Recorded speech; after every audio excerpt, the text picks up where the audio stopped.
Então é Natal. E por isso nós decidimos fazer um especial de Natal pra vocês. Eu, o Mino e o Maurício Sampaio. Olha a animação deles aqui. Aí eu troquei de roupa porque eu acho que não combinava com o Natal eu estar de amarelo. Desculpa aí, Mino. Enfim, acho que o Maurício Sampaio tá mais adequado pro Natal. Mas na verdade, eu troquei de roupa porque eu acho que o Natal ele é vermelho. Eu não concordo com aquela ideia de Natal azul. Você vai no Flamboyant e tem uns Papai Noel azul e umas iluminações azuis nos prédios. Não, cara, iluminação de Natal é tipo dessa cor aqui, amarelo, às vezes colorido um pouco, mas ela não é azul, entendeu? E eu não concordo com aquelas árvores de Natal azuis. A árvore de Natal é vermelho, o Papai Noel é vermelho, tipo, por causa da Coca-Cola, sempre foi, entendeu? Então, aí eu resolvi trocar de roupa porque não era possível, não era certo fazer um especial de Natal vestindo uma roupa amarela. O Natal, ele é vermelho, entendeu? E pronto, ele é vermelho e pronto. Mas na verdade, essa foi a única coisa que vai ter sobre o Natal aqui, além daquela decoração de Natal ali da mesa, do Papai Noel, da árvore. É, na verdade, eu vou falar sobre outras coisas nesse vídeo. Na verdade, esse vídeo vai ser um vídeo extremamente triste, entendeu? Se você está esperando uma coisa alegre de Natal, você pode desligar agora, desistir de assistir isso, porque na verdade vai ser um especial de Natal muito triste. Spoiler, vai ser muito triste. Aí eu comprei um tênis, que é esse, da Rainha. E ele é muito bom. Mas ele custou R$ 99. E tava na promoção. Dizem que antes era 180 e aí tava na promoção e ficou 99. Mas a questão é que tinha um outro tênis que também tava na promoção. Tava custando R$ 149. E era ele que eu queria ter comprado. Mas eu não tinha condições, eu só tinha condições de comprar esse de 99. E na verdade eu nem tinha condições de comprar um tênis, mas eu tive que comprar um tênis porque tava todo mundo reclamando que eu só andava de bermuda e chinelo, que eu fui fazer a prova de um concurso de bermuda e chinelo e que eu fui num churrasco de bermuda e chinelo e que toda vez que alguém me via andando na rua de domingo, eu tava de bermuda e chinelo. Então a sociedade me obrigou a comprar um tênis. Eu acabei de fazer uma caminhada, mas não dá pra perceber porque eu tomei banho, então eu não tô suado. E eu também não tava com essa roupa, ela tá limpa. E o Minho e o Maurício Sampaio também não estão mais aqui, porque arrumaram a casa nesse período aí que eu fiz a caminhada. E brigaram comigo na hora que eu cheguei, porque eu tava fazendo a caminhada com tênis novo. Falaram assim que é errado você fazer caminhada com tênis novo. Então, aí brigaram muito comigo. E outra coisa, falaram que tava desarrumando a casa, porque a casa tava toda arrumada, desarrumada, parecendo casa de doido. E falaram que o meu problema é porque eu troco o dia com a noite. Então, de alguma forma, por causa disso, eu tô me tornando uma pessoa pior. Eu voltei os dois pro lugar deles, porque eles estão gravando comigo. E acendi também as luzes de Natal que estavam apagadas.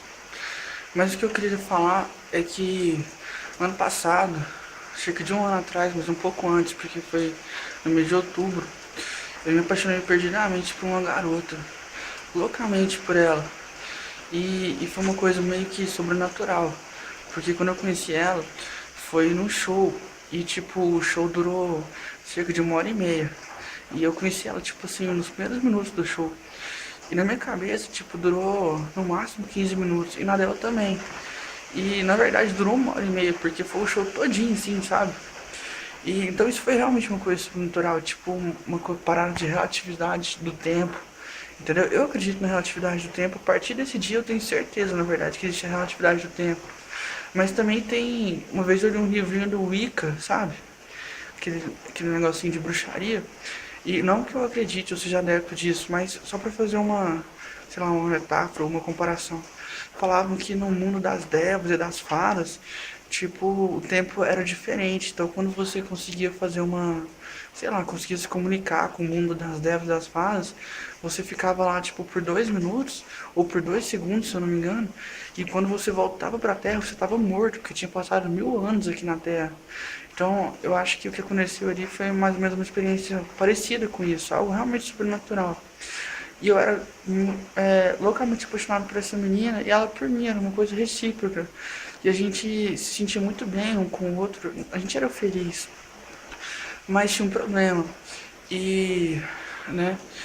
E quando eu fui contar que eu tava apaixonado por essa menina, aliás, quando eu fui contar que eu tava namorando com ela, uma pessoa que eu admiro muito falou pra mim que eu era um babaca e que eu tinha que analisar todos os meus conceitos e ver o que eu tava fazendo na minha vida. E simplesmente porque essa garota não era é, como as garotas que, né, convencionais, né? E eu não tô querendo dizer que ela era um travesti, não é isso, né? Com todo o respeito do mundo. Eu tô querendo dizer que ela era diferente. Ela morava em outro lugar da cidade, ela era de uma outra classe social e, e ela era diferente de mim.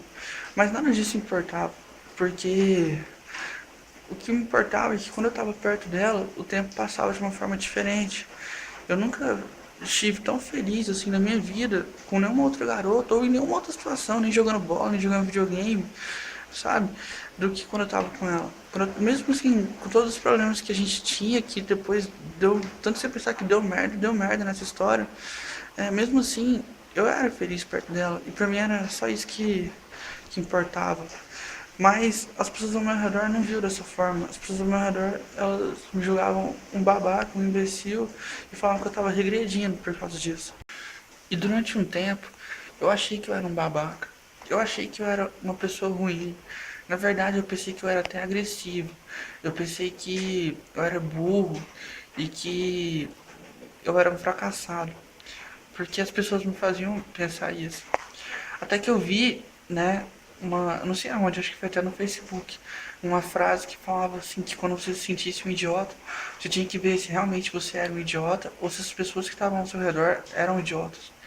E aí eu percebi que praticamente todo mundo que estava ao meu redor só sabia me jogar para baixo e me menosprezar. E eu percebi que eu não precisava dessas pessoas.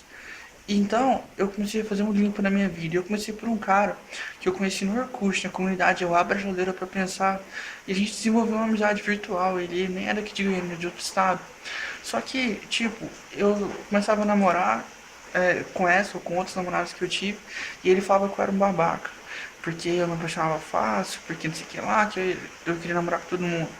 Aí beleza, eu terminava, eu começava a sair, ele falava que eu era um irresponsável. Porque eu tava saindo demais, porque a vida não era só beber, a vida não era só pegar mulher, a vida não era só sair. Aí eu falava pra ele que eu não, cara, eu não tô pegando mulher não, eu tô saindo só se divertindo com meus amigos. A gente às vezes vai no posto de gasolina, toma cerveja, canta um rap. Aí ele falou que eu tava virando marginal, porque posto de gasolina não é lugar de gente decente, que rap não é música que um cara que faz direito deve ouvir. E aí, quando eu demorava muito a responder ele no WhatsApp, ele brigava comigo. E um dia eu fui na casa de uma amiga minha, era tipo umas meia-noite e meia pra mais. Mas era uma amiga minha que eu conhecia, sei lá, conheço há uns 5 anos já, 6. E aí ele falou que eu era completamente irresponsável, porque não era horário de pessoa sair de casa, não sei o que lá. E aí eu decidi que eu ia bloquear ele, eu bloqueei, se você estiver assistindo esse vídeo, é por isso que eu te bloqueei e eu nunca vou te desbloquear, porque você não faz falta nenhuma na minha vida. Mas não dá pra você bloquear a sua família. E esse é o problema. E quando eu era pequeno, uma vez, eu devia ter no máximo uns 5 anos de idade, mas eu desconfio que eu tinha 4. E a gente sempre ia comer bolo de chocolate ali no Bougainville, numa loja de doces que tinha lá. E sempre quando eu terminava, a gente ia lá e pegava um monte de balinha num potezinho que tinha e minha mãe pagava. Só que eu tinha 4 anos de idade e eu não sabia disso, eu não conseguia entender que minha mãe pagava. Aí um dia eu fui com a minha irmã nessa loja de doces, né? E aí quando a gente terminou de comer, eu fui lá e peguei um monte de balinha, né? E eu trouxe, né? E eu escondi, assim, fiquei com as mãos pra trás e tal. Porque eu não queria dividir com a minha irmã e com o meu irmão. Na verdade, eu queria falar que eu era o cara, porque eu tinha balinha e eles não tinham. Só que isso foi interpretado de uma forma completamente errada. Eu fui chamado de bandido. E eu tinha, te juro, eu tinha 4 anos de idade. Falaram que meus irmãos receberam a mesma criação e a mesma educação que eu. E eles nunca fizeram esse tipo de coisa. Eles nunca roubaram ninguém. Então que não sabiam o que tinha acontecido comigo. Porque eu já tão jovem, já estava indo para o caminho da bandidagem. E uma vez, eu apareci com a camisa do Flamengo aqui em casa. E aí me chamaram de babaca, porque eu tava usando camisa de um time de fora de Goiás. E quando eu tinha 14 anos de idade, eu resolvi torcer pro Atlético, porque o Atlético não existia antes disso. Quer dizer, da década de 90 até a década de 2000, ali no início dos anos 2000, o Atlético tava, tipo, a galera passava e mijava lá onde é o estádio do Atlético hoje. Não tinha estádio mais, não tinha categoria de base, não tinha nada. O time passou cerca de quase 2 décadas sem ganhar título. E eu vi o título do Atlético de 2007, eu tava lá, eu vi, como diria o Projota. E eu, nessa arrancada do Atlético nos últimos anos, que se tornou um time respeitado a nível nacional, eu decidi que esse era o time que eu ia torcer. Mas eu fui chamado de imbecil e babaca porque era o time da moda. Eu simplesmente estava torcendo pelo time da moda. E quando eu decidi largar a faculdade de jornalismo, também me chamaram de babaca e de preguiçoso e de irresponsável e falaram assim pra mim que eu tava jogando meu futuro no lixo, porque eu era o único da família que tinha conseguido passar na faculdade federal, mas eu conseguia ser tão burro ao ponto de desperdiçar isso e jogar no lixo. Também eu tinha um problema de insônia, que eu não conseguia dormir. E hoje eu já consigo, apesar de que eu gosto de acordar de madrugada, mas hoje eu já consigo me controlar um pouco porque eu fiz terapia. E a questão é que eu fiz um exame parecido com o exame que aquele menino fez naquele filme Efeito Borboleta. Então eu fiz um exame daquele e descobriram que as minhas ondas cerebrais eram mais lentas que as normais das outras pessoas. Então não era porque eu tomava tereré, ou porque eu era muito agitado, ou porque eu jogava videogame, que eu ficava acordado de madrugada. É porque as minhas ondas cerebrais eram lentas, então nem que eu quisesse eu conseguiria resolver esse problema sozinho. Então eu fiz terapia e consegui resolver. Mas durante muito tempo fui chamado de babaca, de imbecil, de preguiçoso e de quem não queria nada com a vida por causa disso. Eu não sei se vocês repararam, mas no vídeo passado eu falei que eu ia dar um prêmio para quem comentasse no meu vídeo. E mais de uma pessoa comentou. E eu falei que eu ia revelar qual era o prêmio no próximo vídeo, que seria esse. Mas não sei se vocês repararam, esse vídeo tá demorando demais para sair. Mas a questão é que eu tô triste. E eu não tô com vontade de fazer vídeo. E na verdade, vocês estão percebendo que esse vídeo é meio que um desabafo. Então, me perdoe por eu não revelar qual que é o prêmio e porque eu não fazer um vídeo assim, tipo, falando do prêmio, nem nada. Me dê esse desconto só hoje, porque vocês estão vendo que esse vídeo é um vídeo meio diferente, né? E me perdoe também por eu estar feio. É porque desde quinta-feira passada que era pra eu cortar o cabelo. Mas eu enrolei quinta, sexta, sábado eu acordei tarde. Mas segunda e hoje aconteceu algumas coisas que me deixaram muito triste. Então eu não cortei o cabelo ainda. E é por isso que eu também não falei do prêmio nem nada, porque eu tô triste, não sei se vocês repararam. E o que aconteceu foi que tem uma matéria na faculdade que chama Medicina Legal, que eu fiquei com média de 6,8. E o professor falou no primeiro e no último dia de aula que quem ficasse com 6,7, 6,8 e 6,9, ele ia arredondar direto para 7. E ele falou isso no primeiro dia de aula e no último ele voltou a repetir. E então, ou seja, eu estava com 6,8, ele ia arredondar minha nota e eu ia passar. E só que mesmo assim, eu fui fazer a recuperação porque seguro morreu de velho. Eu cheguei lá e antes de começar a prova eu perguntei, professor, eu tenho que estar aqui mesmo fazendo essa prova? Aí ele falou, não, você pode ir embora, você é 6,8, já vou andar para 7 direto. Só que já tá chegando o Natal, hoje já é madrugada de 22 para 23 e minha nota continua 6,8 lá no sistema. Ele não mudou ainda. E isso é muito ruim, porque isso me impede de formar. Tipo, eu tô no último período, eu terminei a faculdade, eu já passei na UAB, e por causa disso eu não vou formar, por causa disso eu vou ter que fazer mais 6 meses de faculdade, entende?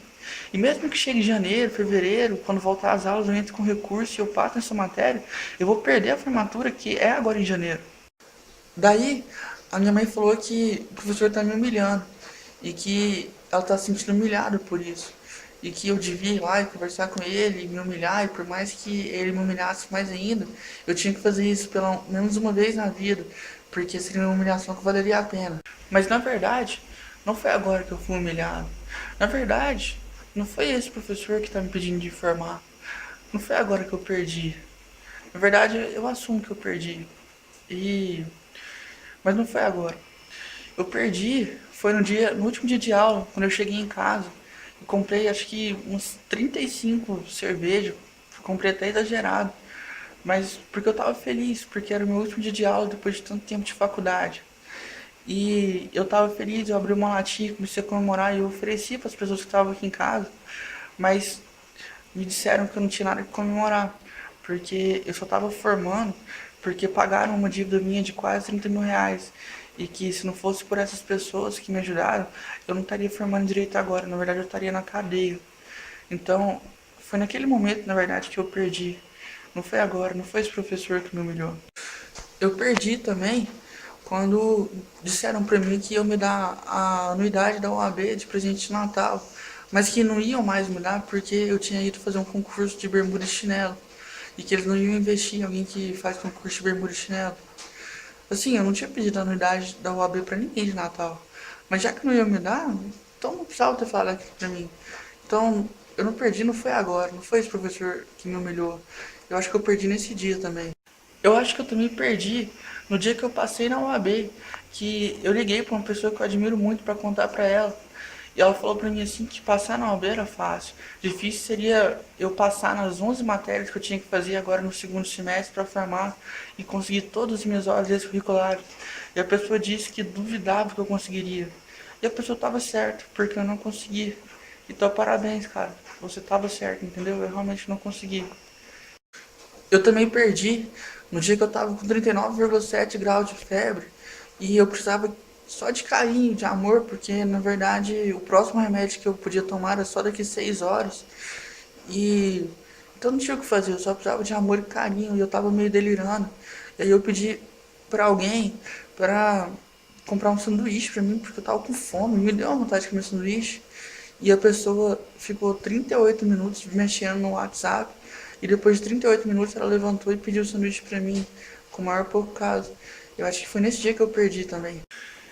E eu perdi hoje, quando eu tava triste, por esses motivos que eu já falei.